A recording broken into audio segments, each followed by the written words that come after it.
First of all, I'm Al Filreis and proud to say that I am the founder and faculty director for 25 years of the Kelly Writers House, which is a place and a project that I love a lot. I'd like you to meet a couple of the staff of the Writers House who are going to be helping us here, and then they're kind of going to disappear into their work. First of all, Zach Gardner, who's doing all the tech. I don't know if Zach's willing to make himself appear. There's Zach. Zach, they're all muted, but I'm not. So snaps for Zach, who just is brilliant at, see all the snaps. Brilliant at doing this thing. Thank you, Zach. Zach has got you all muted, but there'll be some people that I call on who will be unmuted. And we apologize. It's such a huge group, so we have to do that muting. I want you to meet the amazing Wes Matthews. And Wes will be watching. Hey, Wes. Can you unmute Wes for 1 sec? Hello. There's Wes. How are you, Wes? I'm doing well. How are you? I think the last time that I saw you, it was on Zoom.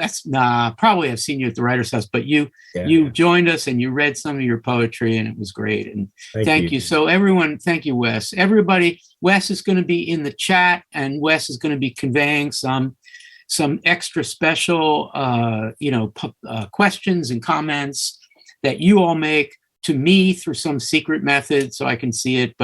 And Wes is going to be one of those people who encourages you to participate in the chat. If you don't know how to do that, you look at the bottom of your screen and you click chat, and I can see there are already 37 people saying, hi, Wes. So there you go. Thank you, Wes. Rachel Dennis, also a longtime member of the Writers House staff. There's Rachel.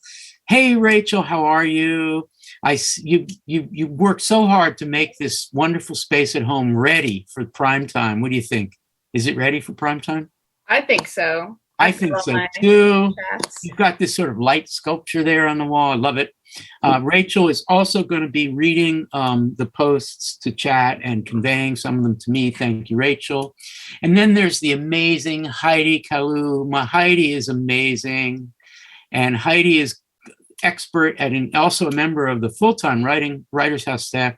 And Heidi is going to be also reading chat and encouraging you guys to participate in the chat. Thank you very much, Heidi. Always good to see you. And Kendall Owens is here. Kendall is also a member of the Writers House staff. Hey, Kendall, you are home right now. Let's see if Zach can unmute you. Yeah, hi. You're home, and where is home? I'm in Birmingham, Alabama. That's amazing. And you are going to be getting on a plane to come back to the University of Pennsylvania. I sure will tomorrow. We have in-person classes starting on Monday. So good to see you. Thank you, Kendall. And finally, Jessica Lowenthal, the longtime director, the most amazing person, collaborator, such a clear, where are you with high speed? You've got such a clear video there. Thank you, Jessica, for everything that you do for the Writers House community near and far. You are amazing. I see that you've closed the door so the cats won't come in and bother you. That's right. Cats, kids, Cats and kids and moms. Okay. Thank you so much, Jessica. So what we're going to do is this. I'm going to read the poem, The Snowman by Wallace Stevens. I'm going to read it twice. The first time I read it, I'm just going to read it right through. And the second time I read it, I'm going to pause and I'm going to assign a phrase or a word to individual people in our group. So everybody pay close attention because I'm going to call out to some people. Zach is going to have you apparate so I can actually look at you and talk to you first. And then when we get to your phrase or word, we're going to come back to you and ask you to help us. That's the way we do collaborative close readings at the Kelly Writers House, usually not with 300 people by Zoom. We apologize for that, but it's fun to do a collaborative close reading. Otherwise, we wouldn't do it. This is The Mind of Winter, which is an annual program that I think dates back to the aughts. I want to say 2003, 2002. And every year we come together, usually at the Writers House, though not during a pandemic, and we make soup and we bake bread and we put a fire in the old fireplace of the 1851 cottage. And we have readings about winteriness, about cold, about winter, about the wintry blues that we all suffer in January. And that program always begins or concludes, lately it's been begins, with me.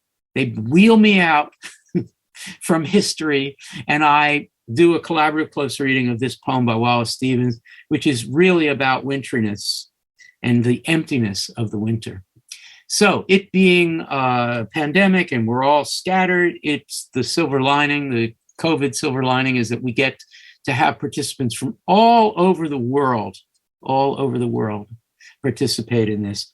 And so we devote the whole session to a close reading of this remarkable poem. And I have to tell you that I've written a book, actually two, about Wallace Stevens. The poem is under my skin. I've read it too many times. So you would think, why the heck do it again? And the answer is because it's depthless. The snowman just keeps yielding. And also because, and this is the thing that's so great about collaborative close reading, also, you can read a modern poem like this and find something new every time you do it. So there are people here from India and from Florida and some other warm places, and Australia and New Zealand, where it's actually summer, so it's pretty hard to feel the winter blues. But the whole idea of this session is to chase away the winter blues, January, whether it's warm or cold. Okay, so I'm going to read it through, and then I'm going to assign the parts. Don't be nervous. Here we go. The Snowman. One must have a mind of winter to regard the frost and the boughs of the pine trees crusted with snow, and have been cold a long time to behold the junipers shagged with ice, the spruces rough in the distant glitter of the January sun, and not to think of any misery in the sound of the wind, in the sound of a few leaves, which is the sound of the land full of the same wind that is blowing in the same bare place for the listener who listens in the snow and nothing himself, beholds nothing that is not there and the nothing that is. All right, that's a tongue twister, and it is in fact one sentence, so it's just really hard to get your head around. So here we go. I'm going to assign the parts. And eventually I'm going to assign the title. But first we're going to start with the phrase, a mind of winter. And I'd like Zach to call up Autumn McClintock, who is out there somewhere. And let's see if we can have Autumn join me. Hey, Hi, Al. Autumn, how are you? Good. How are you? We're starting with a Philadelphian. You're here. Yeah. Wow. Okay. I'm up first. Yay. So I am going to assign you the phrase, a mind of winter. And when we come back, that's what you'll be asked to talk about. And I'm Great. sure you didn't know this in advance that I would choose this phrase. So, but it's okay. I know you don't have a wintry mind. I mean, I don't know you that well, but I think you don't have a wintry mind. But we'll see. All right. Thanks, Autumn. Thanks in advance. Thanks, Al. Okay. So now we're going to turn to Anand Kusre, who is in Bombay, in Mumbai. And we'll see if there he is. Hello, friend. I think you might be muted by Zach still. Here it comes. Yes. Zach there you are. How are you? Fine. It's good. It's early morning here. It's 5:30 a.m. in Mumbai. Thanks for getting up early for us. Oh man. Thanks. So Anand, you're so game. We know Anand is a professor of business at a university in Mumbai, and poetry is a secondary thing for him, but he's brave and he's game. So I'm going to assign you the word regard. You have the word regard, which is a very powerful word. So Anand, thank you in advance. I'm going to come back to you soon for regard. Okay? Yeah. All right. Thank you. The next person up I'm going to call is Charles Wright. Charles Wright. One must have a mind of winter to regard the frost and the boughs of the pine trees crusted with snow. So, Charles, how are you? Good to see you. I think you're muted still. Zach is working on that. Now I'm unmuted. There you are. How are you? I'm well, thanks, Al. Good to see you. When was the very first time you connected with us at the Writer's House? 20 years ago or something? Maybe longer? It would have been, yes, probably about 2001 or 2002 when you were doing a Wallace Stevens email workshop. Oh my goodness. This is full circle for us. Yes, we did a Wallace Stevens online discussion group, and Charles joined, and you've been with us ever since. So Charles, your job is to deal with the phrase pine trees crusted with snow. And I'm going to give you a second one. You also have junipers shagged with ice. They're obviously related. But did you grow up in New England by any chance? No, I grew up in the mountains of Tennessee. Oh, well, there are not a lot of pine trees, well, they're pine trees, but not junipers.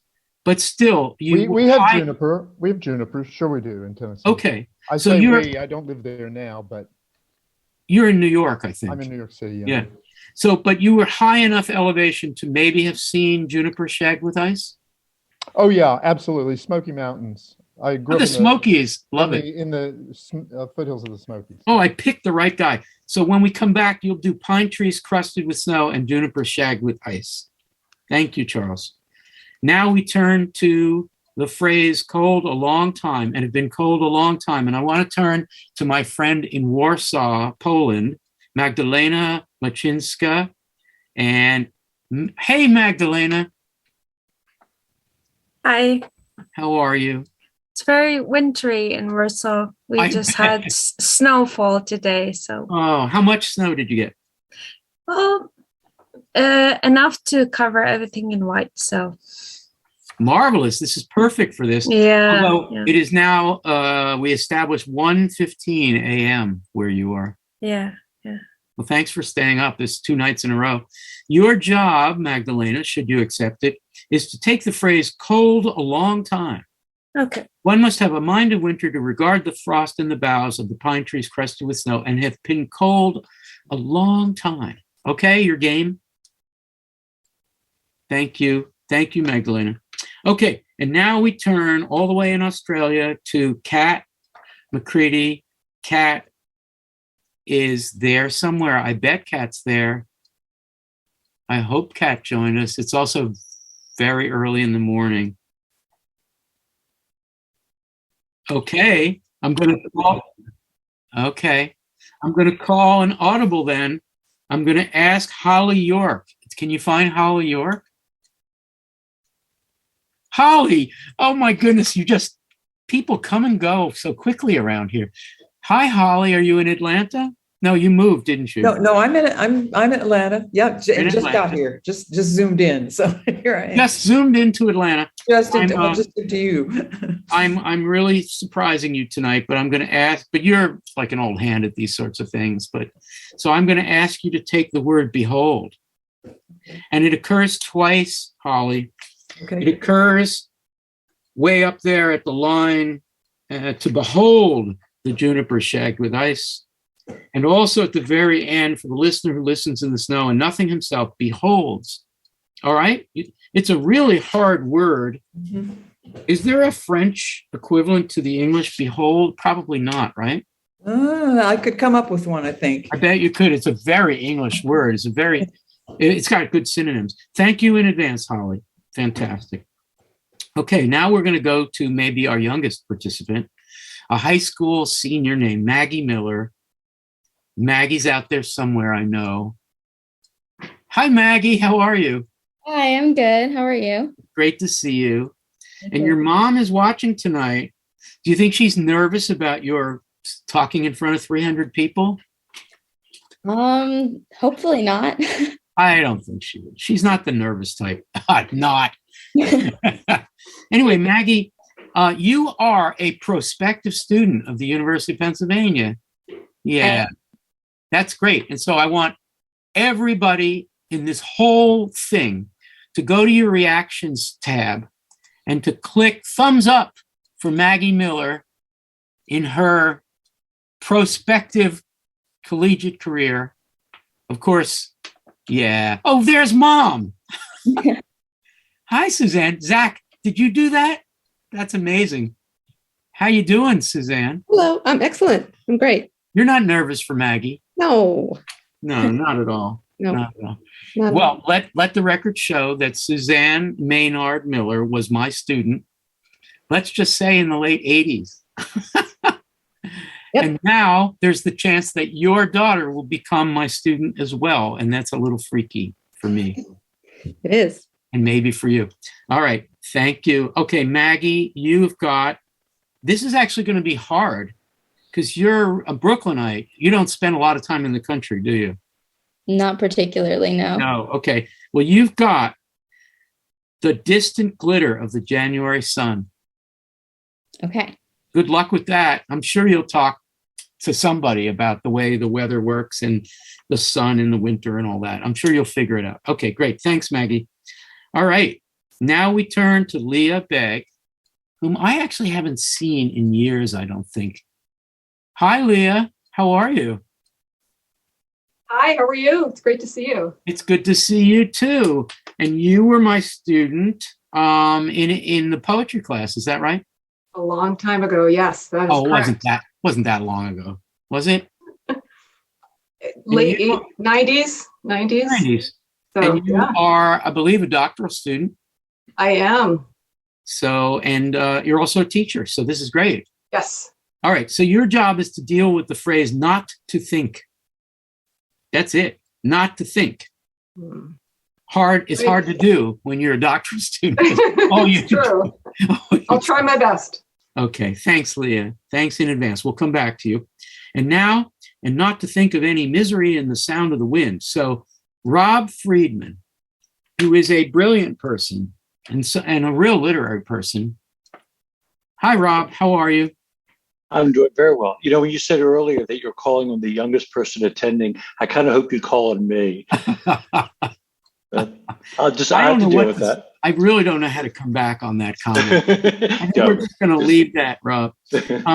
Rob, I think of Rob as I hope I'm right. You're a literary person. You care about literature in both the old and new sense. Literature, I think you feel, and I agree, literature enhances life. And this phrase is a Rob Friedman special. It is misery in the sound of the wind. Misery in the sound of the wind. So to behold the juniper shag with ice, the spruces rough in the distant glitter of the January sun, and not to think of any misery in the sound of the wind. So that's Rob. Thank you in advance, Rob. Appreciate it. Okay. And now we're going to skip a bunch of lines and go to the phrase "the listener." And that's going to be a favorite poet of mine, Daisy Freed, who is out there somewhere. Daisy, how are you? I'm good. It's great to see you. It's been too long. Yeah. So you've got this is for the poet. This is the moment for the poet. You've got the listener. Okay. Yeah. Full of the same wind that's blowing the same air for the listener. We just are not ready for that. If you're reading this casually, you think, wait a minute, there's a listener? Okay. I won't preempt it. So that's it. Thank you, Daisy, in advance. And we'll come back to you. And now a couple more. So, who listens in the snow and nothing himself, beholds nothing that is not there and the nothing that is. So, Debjani Chatterjee has nothing himself, and Debjani is here, I believe.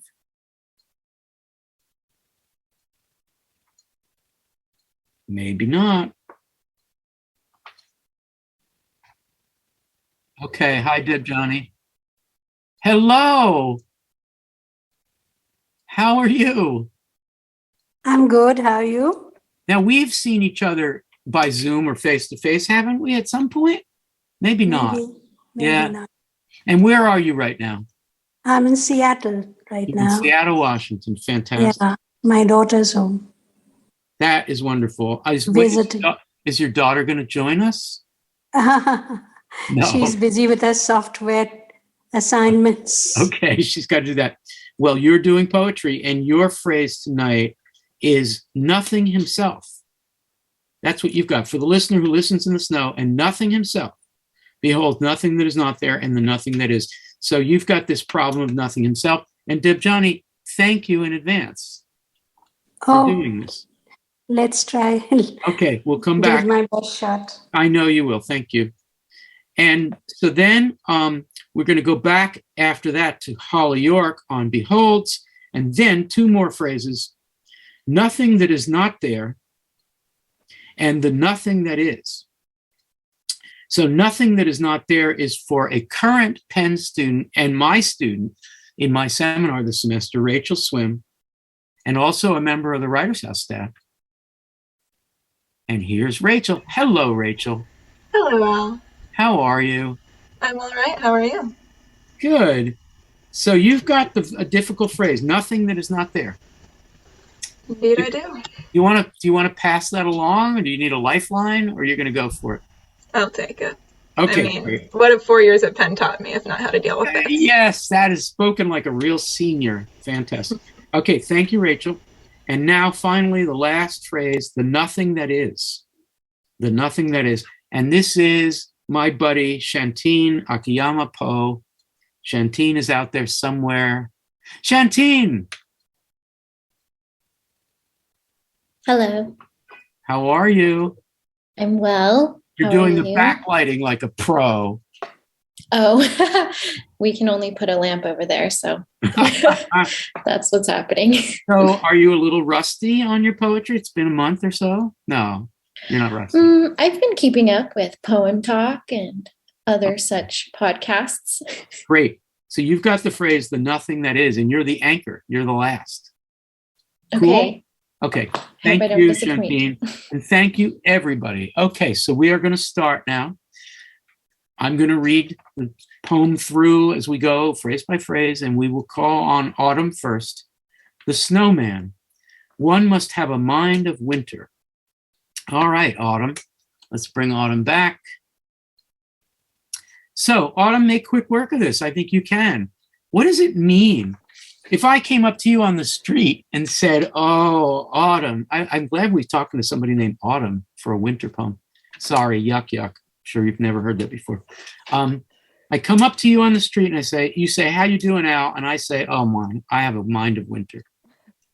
What am I saying? I think it means that you are saying that in some degree you have folded in on yourself. Wow, cool. What kind of state of mind is that then? A wintry mind? Well, I think it could be one of a few, but one could be resistance. I hate this cold. I suffer against it. Or Yep. one could be of acceptance, which would be. Oh, you're already getting to the Buddhist quality of this poem, right? Kind of Well- accepting emptiness? Or accepting like the feeling of cold on your skin as not necessarily a negative. Oh, cool. That is definitely where this poem is going. One more question for you. I mean, it's a pretty cool phrase, a mind of winter, you know? He could have said a wintry mind or a cold mind or an empty mind or opposite of summer mind, not green, but white, you know, but he says a mind of winter. So of does a lot of work there. What's the difference between a wintry mind and the phrase a mind of winter? Well, I think if I were to hear the phrase a wintry mind, I would think of it as maybe obfuscated in some way. Mm-hmm. But a mind of winter to me opens up like a blank, cold field, right? So Yes. maybe you're like startlingly awake versus sheltered in. Yes. And Karen Elenier, who's a mod poet and a Gertrude Stein specialist, has chatted hibernating as a Zen mode. In other words, shut down. That was where you went first, folded in. Mm-hmm. Now, we haven't assigned the Snowman the title of the Snowman. But when you have a snowman, one word snowman, like you play as a kid and you make a snowman, that's not what this is, but it's what we think about. What would it mean to say that the snowman you made with a coal for eyes and a carrot for a nose, what would it mean to say that figure has a mind of winter? What else could he have? I don't know. Right. He's like the Scarecrow in The Wizard of Oz. That guy's got a mind of straw, and this guy has a mind of winter, right? It's constituted of snow. Right. Last question for you. have you ever felt so cold, so chilled, and so hunkered down in winter that you felt, oh my gosh, my mind has turned into a winteriness? Sure. I mean, last year, after suffering through the first, 9 months of the pandemic, and I haven't left the house anyway, and then the option of leaving the house is also sort of gone to some degree. Yeah. In winter. Yeah. I love it. Alan Golding, who is a wonderful critic of poetry, poetics expert and friend, says, cool phrase. A cool phrase. It's cool. So, okay, Autumn, thank you. So we started off with the snowman having a mind of winter. We didn't look at must, but what's really being said here is, in order to feel the way the rest of this poem is thinking and feeling, one must have a mind of winter. You have to be in that setup, that position, that hibernating mode in order to. So I just want us all to remember your suggestion that this may not be negative. It may be positive to clear the mind and to have a mind of snow, a mind of cold. And let's just say one more before we let you go. One more time. What could possibly be good about accepting winteriness and emptying your mind? Oh, you're muted, I think. Zach, you've muted Autumn. No, that was me. It wasn't Zach. Oh, sorry. it's you. Okay. Well, what could be good about it? What could be bad about learning acceptance in other ways, not in ways that come easy, but in ways that come difficult. Right. Beautiful. Thank you, Autumn. Snaps for Autumn McClintock. Thank you so much. We're going to turn. Thank you. We're going to turn to Anand in Mumbai for regard. So, Anand, your job is to take this word by itself. And if you do that, you will be a hero and everyone will applaud you. But so I want you to try to define the word regard as it's used here. And then maybe you and I will spend another minute trying to put it in context. But first, what does it mean? If I regard you, what does it mean?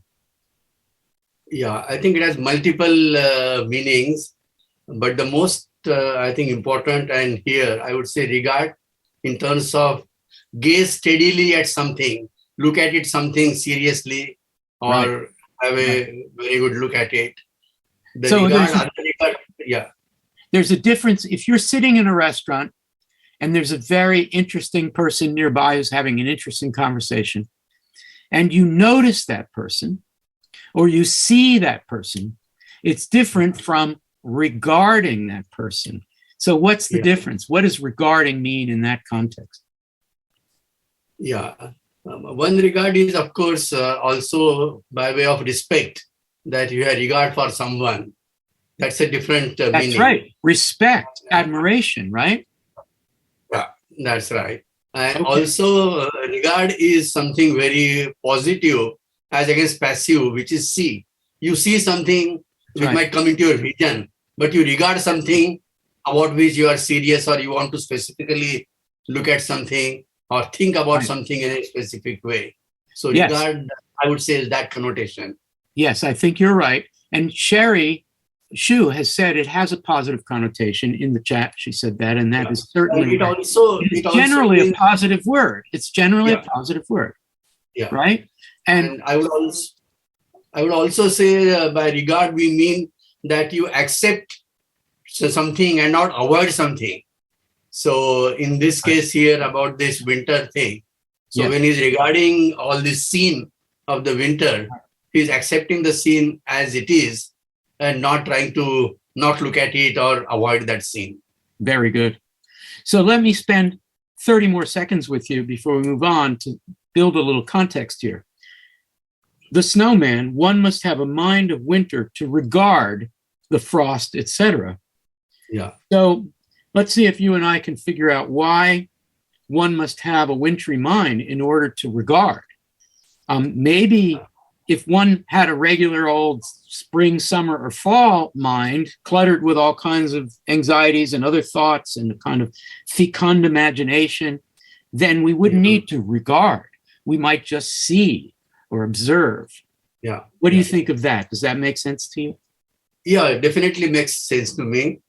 And as I say that in this specific case of regard, I think the poet is definitely seeing that the scene might be a bit drab or scene might be chilly, but he or she still wants to be with the scene. I think that is the context. All right.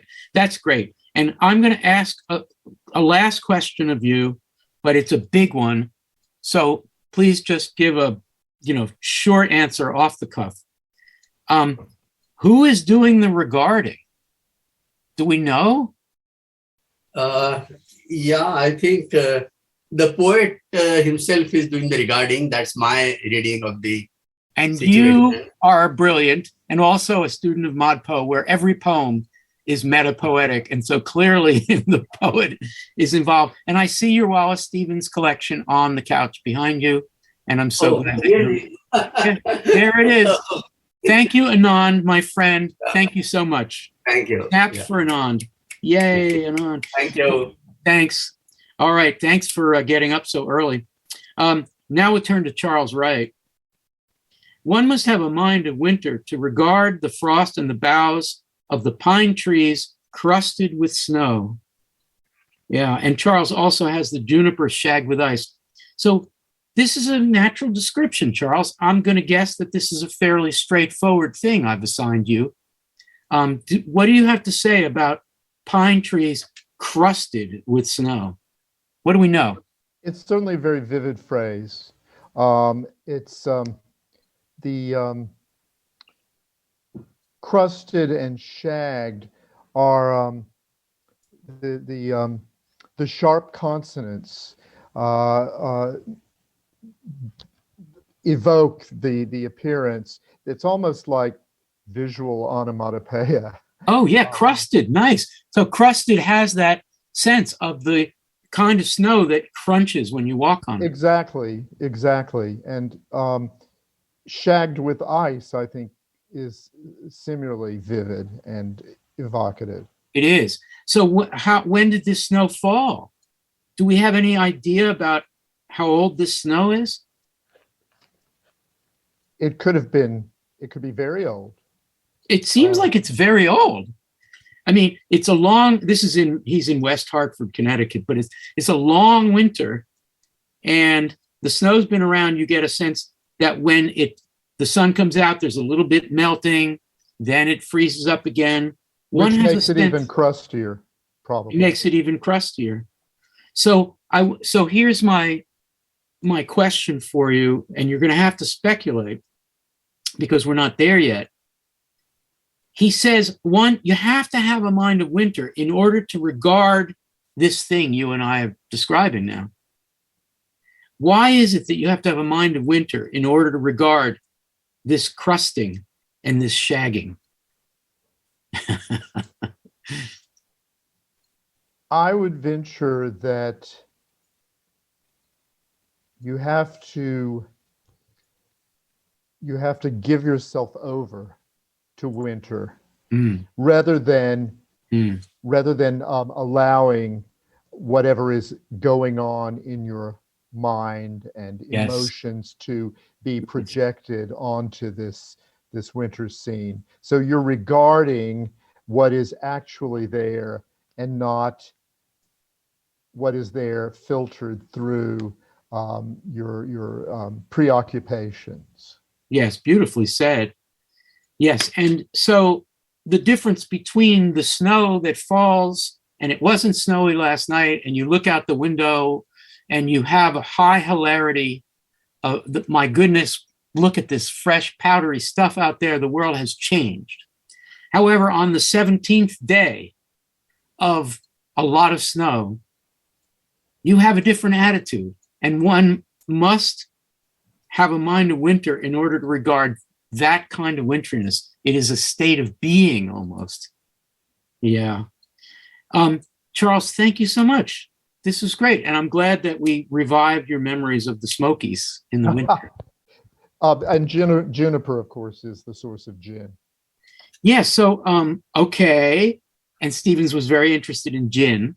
Is that what you're saying? Yes, right? Mm. Yeah. But say one more thing about pine trees and junipers, aside from gin. What kind of trees are they? They're firs. They're firs, and they're non-deciduous. They're green all year. Non-deciduous, yes, correct. So this is Evergreen. evergreen. So this is a really important moment in the poem where we realize we are talking about nature that is stripped down by winter, but it still has the ability to hold the snow because it is still full of leaves, Yes. right? So it's not, nature is not done. Nature is just reduced. Charles Wright, thank you. Thank you so much for joining us tonight. This is great. And now we're going to turn to Magdalena in Warsaw, where it has been cold a long time. Hi, Magdalena. Are you still awake? Yeah. Great. What do you think about the phrase, have been cold a long time? What does it mean to be cold a long time? I don't think it means it doesn't mean necessarily it has been cold, but it's our perception that it's the way we perceive winter. Right. So even if we've been out just for a few hours or minutes, Right. it doesn't matter because our mind or our body perceives it that it has been very long. So time here doesn't have to be the actual time. It's the way we experience it. So do you think, let's say the extreme of summer, Warsaw does get hot in the summer. Yeah. The extreme of summer and the extreme of cold, winter, which one has a longer duration in feeling? Any idea? Oh, I think it's definitely winter. Yes, winter does seem to last. Summer seems to go fast somehow. Maybe also because it seems to be that the rhythm kind of slows down in winter. Yes. I think nature has a way of doing it naturally, but humans are also part of nature. So, Edith Johnson has put in the chat something very interesting. She writes, "Spring is easy to see, nature exploding, all the new leaves. But what can you see when ebullient life is gone in winter? Seeing all the life of trees in the snow. There's something pure. There's something about you're more turned inward, and it's not so easy to slow down and to look inside." Can I ask you a question that goes beyond this phrase just a little? And then I want to ask you a question about the word cold, and then I'll let you go. So you in Warsaw looking out at, I'm going to use Fahrenheit here, 7 degrees Fahrenheit, really cold. We have more Celsius, but let's say that even minus a few Celsius already feels cold here. Right, so freezing is 0. So let's say -5, right? It's cold.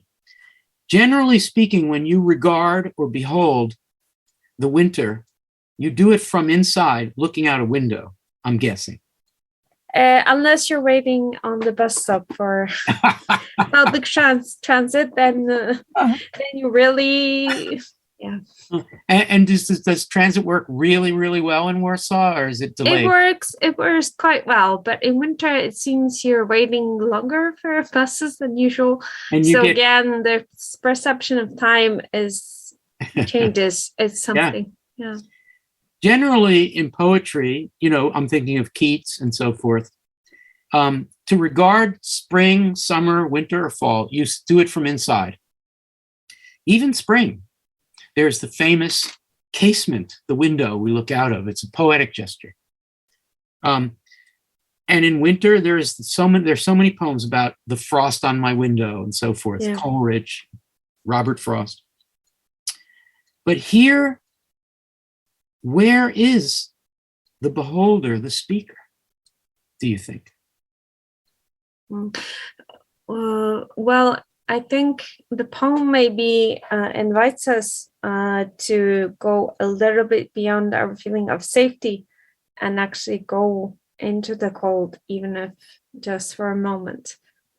Yeah, even just for a moment or for a long time. If you really want to strip down and have a basic mind, right? If you really want to go back to basics and clear your mind, make a wintry mind, as Autumn was suggesting, you need to be cold. And you can't be warm. You need to give it time. Be patient. Yeah. Okay, one more question for you. The word cold. I want you to just, your English is perfect, by the way. You are a translator. So I'm not being cruel to a person whose secondary language is, nascent. Your English is good. So I want to play a little game with you, and I want you and I just to riff. We'll have a lightning round game. Let's make some synonyms for cold. So well, there sometimes we say that it's bitter cold or freezing. Bitter, yes. Freezing. So all these words which kind of show our reluctance to feel this. Okay. Something unpleasant, something we want to keep away from. If you called me a cold person, Al, you're a cold person. What does that mean? It's very strange to say that because you were a very warm person, but oh, thank you, Magdalena. But it would, it would mean something negative. Unfeeling. Yeah. So if I am cold, if you have to be cold a long time in order to be in the mood of this poem, it means you have to figure out how to deal with the conventional notion that coldness is unfeeling. And that you will actually end up feeling something more if you allow yourself this unpleasant. That's it. We can wrap up. You just did it. You just did the whole effing poem. Nice job. No, I think there's more. Okay. Sure Magdalena, thank you so much. You're wonderful. Thanks for staying up so late. All right. We're now going to turn to Maggie Miller, who is going to help us figure out about the sun. So, Maggie, we have pine trees and junipers and spruces, and they are all in the distant glitter of the January sun. All right. So I don't know how much astronomy you've been doing or how much about the position of the earth you know or anything like that, the seasons. Did they teach you that kind of stuff at your fancy school? They did, yeah. What did they teach you? Well, in the winter, the days are the shortest that they ever are in the year. So to me, the January sun is sort of a rare moment because, the sun sets at 4 p.m. or whatever it is at this point. And so having the sun out in January feels almost unnatural. Yeah. Yeah, absolutely. So it's distant because the sun is actually further away. It's literally further away, right? Mm-hmm.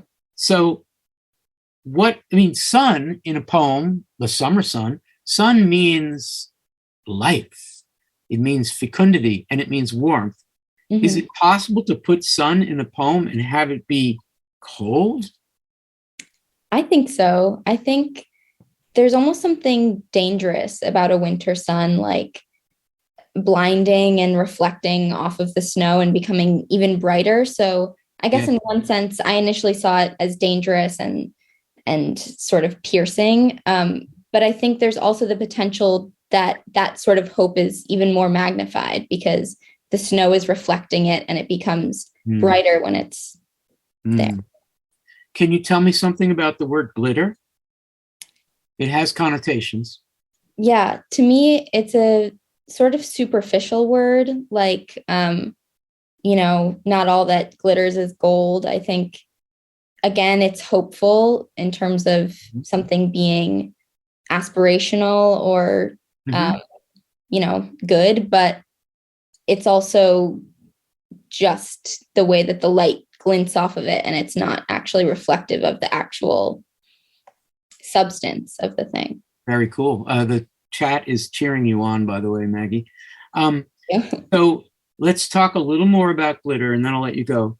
So what in the natural way of things in this poem, literally, what is glittering in this scene? It's very cold. There's a lot of snow on trees, pine trees, junipers, and spruces. The sun is out. It's not warming up things. It's just a ball of cold up there, the sun. Mm-hmm. But what is glittering? I think it's referring to the trees that were just mentioned, the pines and the spruces and the junipers. And so old snow turned to ice that's shagging and crusting, glitters in the sun. Mm-hmm. And glitter is a positive word, although you did interpret it as superficial, but glitter is something, a little tiny sign of life. Right. Maggie Miller, thank you. Yay, Maggie, good job. Everybody should be cheering for Maggie. I'm waiting for everybody to use reaction, thumbs up, reaction heart, reaction celebration. I just did a celebration, clapping.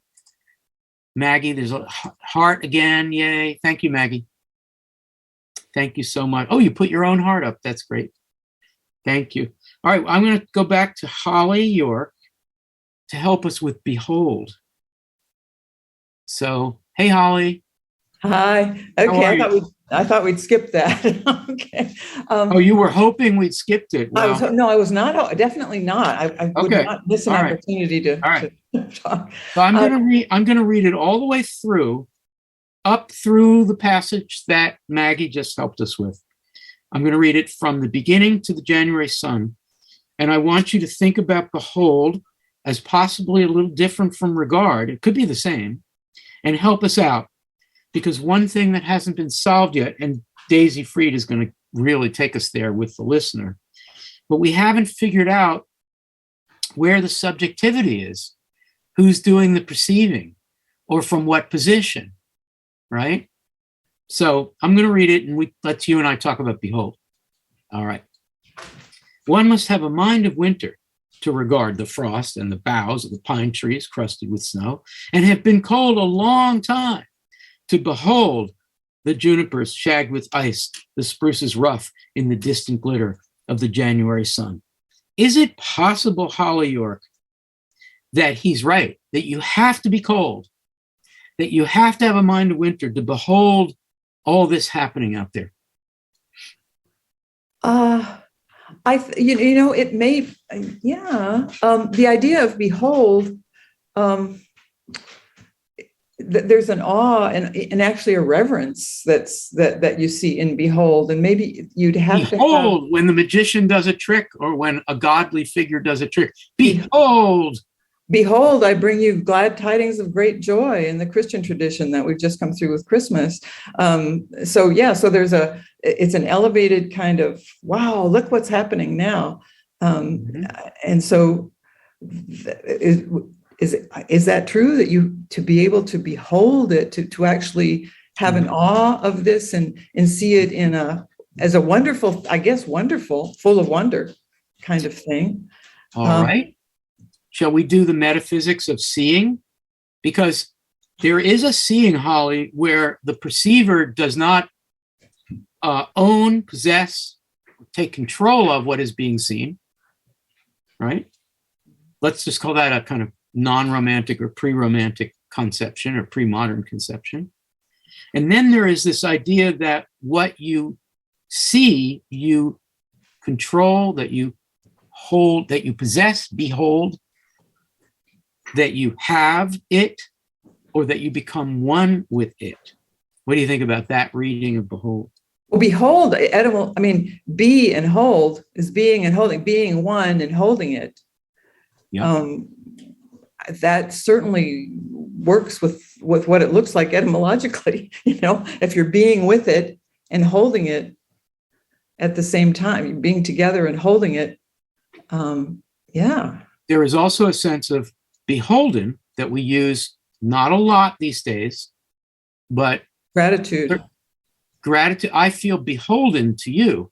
There is a certain transaction going on between the perceiver, the seer, which would be the poet somehow, or even the snowman, Notice this is not a snowman, one word. This is a man of snow, a snowman, right?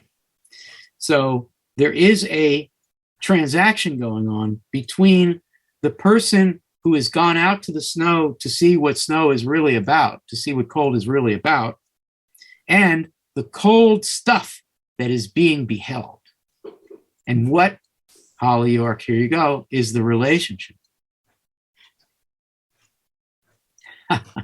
Well, it points, behold, to me, behold points back to regard, both of which mean look at. Regard is a passing looking at, passive, just looking at passively, and behold. Behold is slightly less passive. They are cousins, as Karen is telling us. They are cousins. Behold. They are cousins, regard and behold. Right. Behold is slightly stronger in its. It's stronger. It's more being with and holding, Right. I'm going to let you go, but here's a big general question about poetry. When the poet looks to nature to try to find themselves, himself, herself, whatever, when the poet looks at nature, they either stand and watch and say, oh, that's nature. That's not me. That's nature. That's juniper shagged with ice. Or they try to become one with the thing they are seeing so that subject and object cannot be told apart. Those are two very different views of poetry. Which view do you think Stevens is more interested in? I think it's the being and holding. I think it's the beholding and being together with it. I agree. And I think the question now as we go forward is, okay, how does that work? Can a human subjectivity get so cold that they are basically a snowman, just being out there in the snow? Holly York, you're the best. Thank you. We're going to come back to you later because we've got behold again, okay? All right. We are now turning to Leah Beggs, who's got a very hard phrase, not to think. Hey, Leah. Hi, how are you? Okay, you ready? Not to think. So I'll read it up. I'll read it up to that point, and you can translate or give us some synonyms for this really difficult phrase, not to think. One must have a mind of winter. You got to be really, really, really snowy wintry in order to regard the frost in the boughs, the pine trees with snow on them.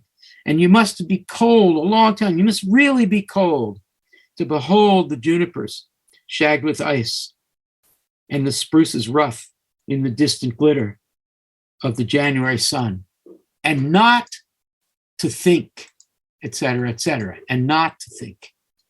So how does not to think work? So I think you can look at it as just by itself. So not to think, and I think someone mentioned emptiness before.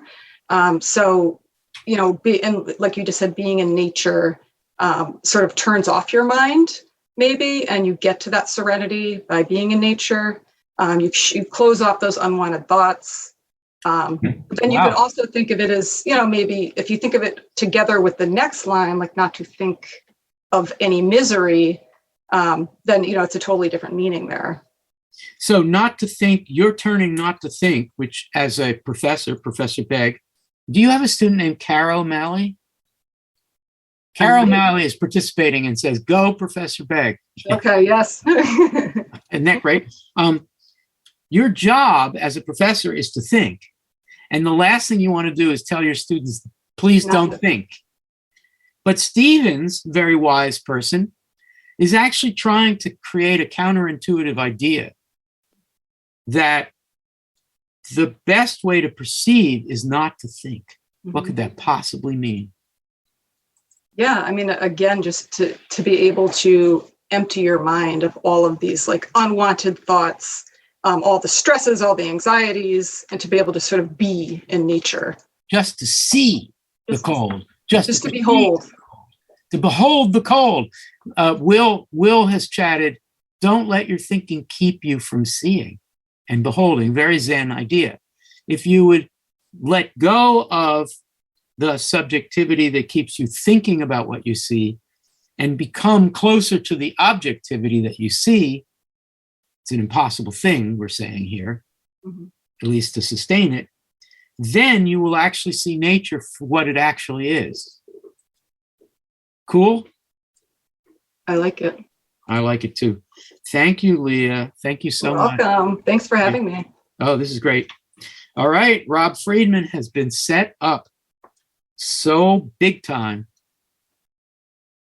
All right, Rob, I'm going to read it all the way down to your phrase, and let's hear you say it. One must have a mind of winter to regard the frost and the boughs of the pine trees crusted with snow and have been cold a long time, to behold all this stuff, all these trees, and not to think of what? Not to think of any misery in the sound of the wind. Rob?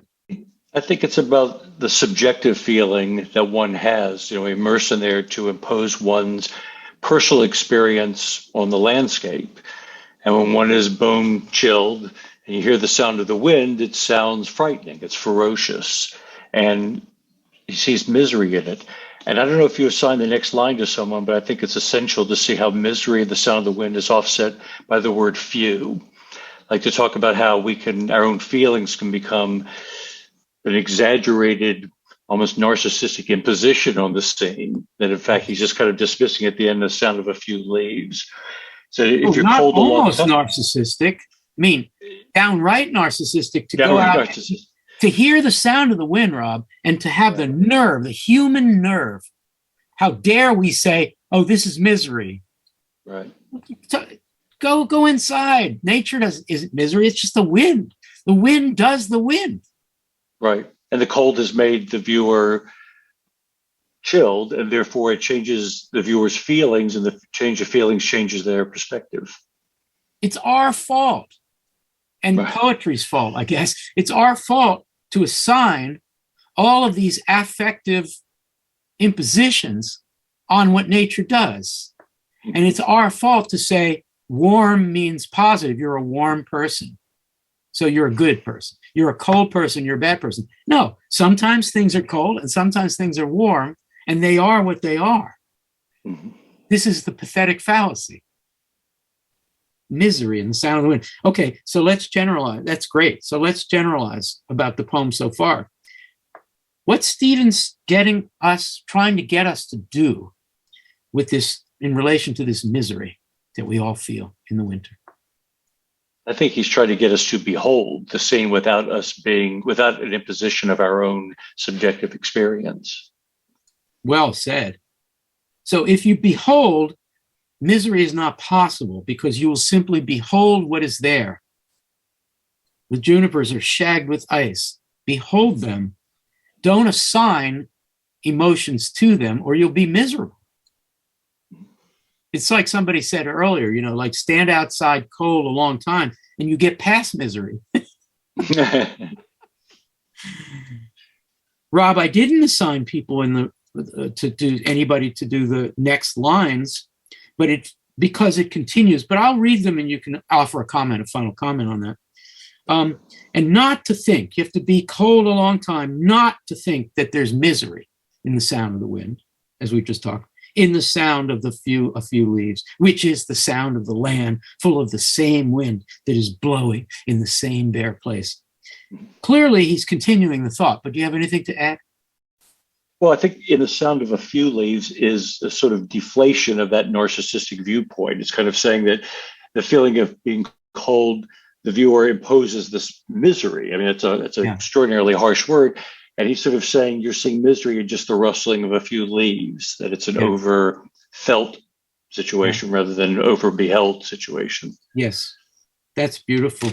Rob Friedman, thank you. You're fantastic as usual. Appreciate this. Thank you for having me. Thanks, Rob. We're going to turn to Daisy Freed, and this is a big moment in the poem, but Daisy is so up for it. Daisy, before we get to the listener, which really changes everything, just want to ask you a little more about the misery thing. I mean, Stevens is really saying to us that if one is miserable, one wants to impose it on the world.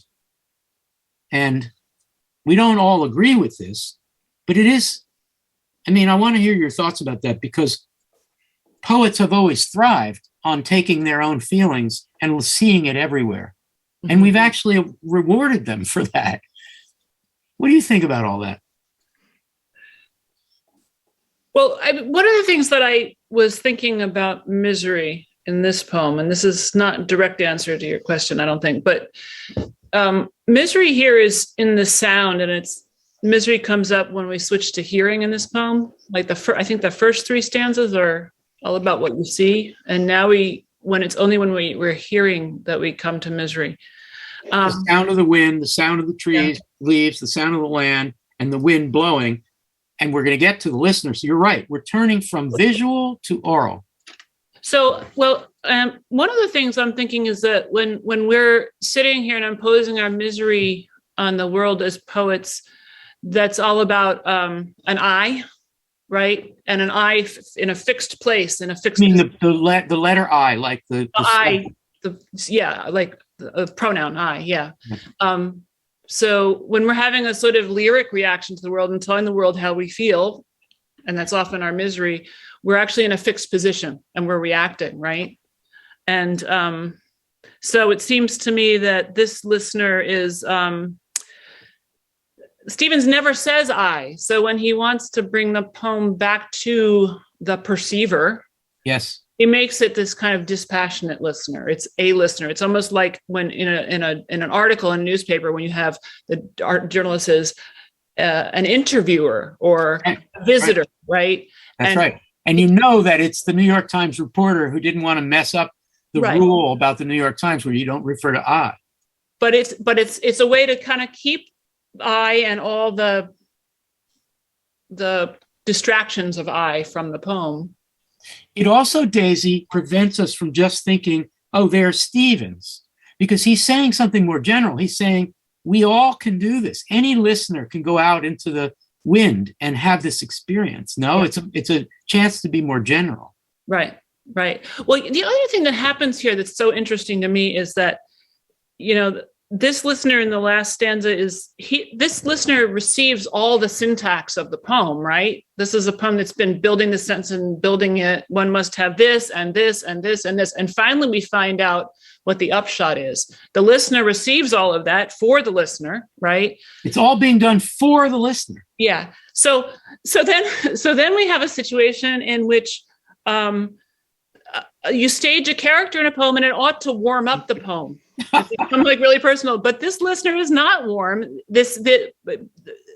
Stevens is, you would think that he's turning the human something almost as dispassionate as nature in some way. So yes.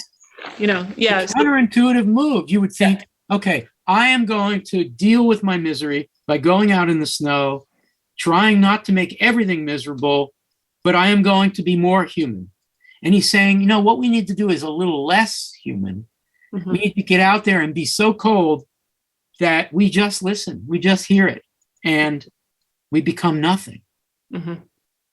Not the most attractive. You don't want to just drive up to West Hartford and have a nice conversation over tea with this guy. Can you tell us a little more about that move for the listener? So clearly, and you've implied this, clearly, this is where the poet or the speaker or the snow person, the man who's decided to be very cold, this is where that person finally truly enters the poem, like the New York Times reporter. Yeah. What effect does that have? We now know that there is a being out there, a human perceiver out there. How does that change things?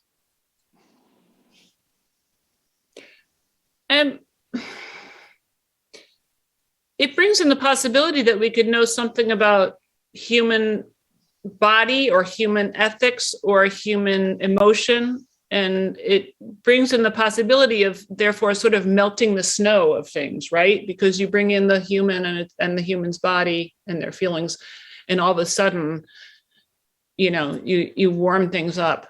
That feels like that's proposed as possible to happen. And then, so maybe then, in this poem's ethics or aesthetics, we don't want that. That can't happen. It would undercut the whole poem. So the listener is there, and these sort of in the center of things, listening. But there needs to be. It's almost like there needs to be nothing subjective that comes after that. Yeah. Right. So Love that. I love that. You know, I've thought about this poem for years and years and years. And I used to think, oh, he's trying to get rid of modern subjectivity, you know, trying to push us to the point where we actually see what's really out there, which is an obsession of Stevens and of many poets. But I think I've come around to this view, which I think is your view, which is that there is a subject, the listener, there is subjectivity, but it's one modified by not imposing the pathetic fallacy, by seeing things as they are as best you can, and by listening carefully, being attentive, which is sort of what we want our poets to do. But we don't want them to lose their subjectivity, because then what do we have? You know, somebody has to write the words. Right, yeah. And therefore, who cares if they lose their subjectivity completely, right? Yeah. Exactly. Who will care? Yeah. Daisy Fried, thank you so much. This was good. great. Fantastic. Daisy Fried. Wow. Okay. So we're turning to Debjani and Rachel and Shantine. And I'm going to ask Zach to do something difficult. I don't know if he can, which is to bring them all up. Rachel, Debjani, and Shantine. I wonder if that's possible. Hi, Debjani. Let's see. Oh, he did it. We're getting there. And now we need Shantine. Hey, there are four of us.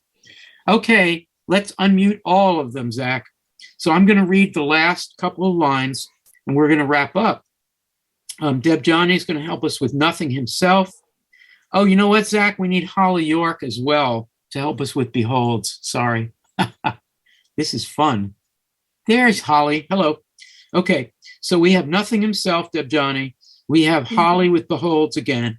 We have Rachel with Nothing that is not there. And we have Shantine batting cleanup, as we say in baseball, doing the key phrase, no pressure, Shantine.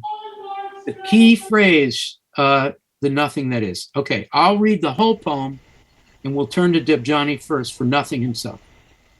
One must have a mind of winter to regard the frost and the boughs of the pine trees crusted with snow, and have been cold a long time, to behold the juniper shagged with ice, the spruces rough in the distant glitter of the January sun, and not to think. One must do all those things and not to think of any misery in the sound of the wind, in the sound of a few leaves, which is the sound of the land full of the same wind that is blowing in the same bare place for the listener, who listens in the snow, and Nothing himself beholds nothing that is not there, and the nothing that is. Debjani, you have a hard one, but it's actually easier than the other two. So what does the phrase Nothing himself mean? To me, it sounds like it is a state of being. There are two kinds of being. This is a state of being. Can you hear me? Yes, absolutely. Okay. This is a state of being where nothing ordinarily means something negative, but here it is a positivity. Yes. Effacing oneself, in a way. Effacing one's ego, it seems to me. Oh, I love effacing. I love the word effacing here. Yeah, so that the awareness is more sharp, I suppose. Once you sort of detach yourself, leave yourself out, empty yourself of the experience becomes sharper, I guess.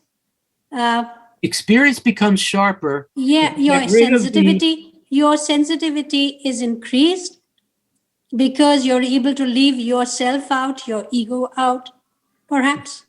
Beautiful, Debjani. It's paradoxical. It's ironic in a way.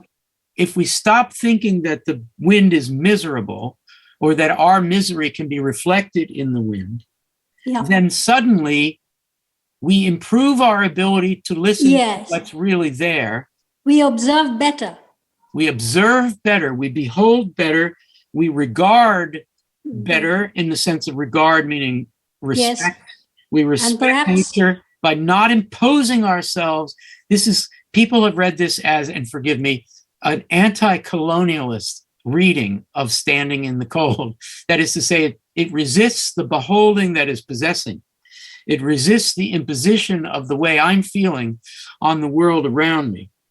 And rather than taking over the winter with a fancy winter poem, it basically says the winter will write itself, will sound itself, will become visual itself. Deb Johnny, that's great. Thank you so much. If you are open to it, if you make yourself open to it. One must have a mind of winter. Yes. Right? And be cold a long time. Suffering builds wintry character. You have to be outside in the cold in order to get to this frozen state where your subjectivity is frozen. Okay. So now a quick detour to Holly for the listener who listens in the snow and nothing himself beholds nothing that is not there and the nothing that is. Has beholds changed? It's changed completely. The very, very different beholds.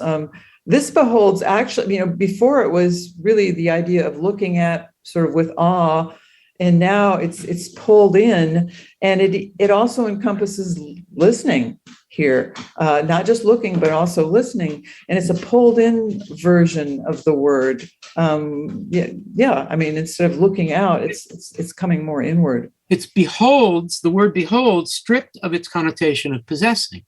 It's perceiving. So we can behold things without owning them, possessing them, shushing them, making them what we want of them, turning them into misery because we feel misery. This is a true beholds. This is what we should all behold the world. We should all regard the world. He's saying, he's arguing. Thank you, Holly. Okay, Rachel. So behold what? Behold the nothing that is not there. Okay, you've been to an Ivy League university for 4 years. You should make quick work of this. This is real philosophy. So the nothing that is not there is the lack of imposition of what isn't there. And what isn't there is a lot of what this poem has kind of refused to speak about. What isn't there objectively is misery. What isn't there objectively is the mourning of the fact that it is not spring or summer or autumn. What is not there objectively, or as objectively as humans can be, is... Can you translate? Can you actually translate the phrase into other English words? Nothing that is not there. Nothing that is not there. To observe nothing that is not there, perhaps. This is hard. Yeah. To observe nothing. If I'm gonna lead you slightly, Rachel. I'm gonna lead you slightly. Right. Okay? If I warn you, if I'm warning you to see what you see out there, and I say, don't see anything that isn't there, Rachel. Only see what's there. Don't see nothing that is not there. What might that mean? Well, the phrase I hear in that is ignore the mirage, which is not an objective translation, but perhaps the idea that the eyes of the viewer will conjure constructs that are not there. Okay, so that's good. So this poet is saying that if you do this, if you get into this state of being a snow person, being really cold, you will only see what's there. You won't see anything that's not there. You will see nothing that's not there, only what's there. So you get these two knots, nothing and not, it turns into a positive. Only see what's there. You only see what is there. You only see the something that is there. Yeah. How cool is that? For the listener who listens in the snow and nothing himself, so he's evacuated subjectivity well enough to behold nothing that isn't there. In other words, only things that are there. And he can only do so because he has not heard misery in the wind, has rejected the implications that previously were held about winter. Yes. Yes, and I dare you, Rachel, Rachel, personally, I dare you to go up and down Locust Walk of the University of Pennsylvania campus and see only what is there. Don't see anything that is not there, right? This is an argument for a kind of pure subjectivity that doesn't impose. Only see what's there, nothing. Okay, so for the listener who listens in the snow and nothing himself, beholds nothing that isn't there, and Shantine, the nothing that is. This is amazing. I love it's that turn of phrase. I guess it's like the whole poem we're descending into this dispassionate subject, as Daisy Fried said, into this nothingness. And then at the very end, he brings it back to something that is there, that he alluded to in the previous. And what is phrase, there? Nothing that is not there. And what is there? Everything. Winter. Everything that's winter. And that is the nothing. Yeah. Everything that's there. You've got shag with ice. You've got a sun way off. You've got wind. You've got cold. That is the nothing. Winteriness. Mm-hmm. You see how nature takes everything away from us and fill it in a poem that is rich and fecund and actually warm in its imagination of cold. So don't see anything that's not there. Only see the nothing that is there. And the nothing that is there, as you point out, is everything in front of you. The whole world is waiting for you to perceive it, to behold it, but not to possess it, to be part of it. And if you do that, you will see the nothing that winter really is. Yes. Yeah. What do you, Shantine? What do you know what? I'll hold that thought for a second. Zach, I wonder if you can reprise everybody who participated. Autumn, Charles, Magdalena, Maggie, Leah, Rob, Daisy. See if we can get some more people to appear. Deb Johnny is here already. Look at them all. You guys are great. Anand. Shantine, while people are apparating. So you like this poem. I don't know. Had you thought of it before this? Is this, no. Are you new to this? Yes, I'm new. What do you think? I think this is a wonderful antidote to this Californian's seasonal depression this year. So I think this is not your first time in Massachusetts for the winter, is it? It's been 10 years, but I still can't get over it. Yeah. So very seriously, how is it a relief to realize, at least there's someone arguing that we should not, if we're miserable, we should not blame the cold, or rather, looking at the cold, we don't need to be miserable, something like that. How is that a help?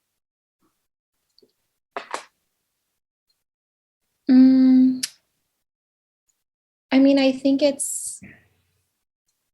I'm thinking of like the stages of grief almost. And I feel like Wallace Stevens is walking us through that, the stages of grief, and finally into this nothingness that brings us to acceptance of winter, and maybe of letting go of the presuppositions that we have about winter. Like Rachel about deprivation. Winter is deprivation. It is less than spring and summer. It is the end point of fall, where everything falls and declines. I mean, this is one way to look at it. This is also the bias of a temperate zone person. So let's just all bracket that off. But I love your point, and I'm very moved by the idea that when the winter strips everything down and is very cold, that there's a certain grieving that goes on. Where was all that green? How come I can't be warm when I'm out there? And it takes us to a point where we accept, and then what? See that there's a nothing out there. We just have to learn to see that nothing is a thing and that there is something. I'm going to ask a couple of you folks for some final words, final thoughts, and then we're going to sign off tonight. You've all been great. I would like everybody who's participating, and there are many people out there, to click your reaction button and just say thank you to these people with a thumbs up or an applause or a celebration or a comment. How silly and superficial it all is to thank people this way, but this is what we're left with. So I want to invite a couple of people just to offer final thoughts. I think I'd like to ask Daisy and Rob first, then Daisy, just final thoughts on what's happened here, what we've done, and what this poem means. Rob, are you game? You're muted. Sorry, I had to unmute myself. I've read this poem before, and I'm still trying to mind it. It's that expression, "and not to think," that I work through over and over again, trying to work out the negation that goes on throughout the poem. It's a poem about negation, but not a negative negation. It's about removing oneself to grow, and to not to think, nothing himself, nothing that is not there, the nothing that is.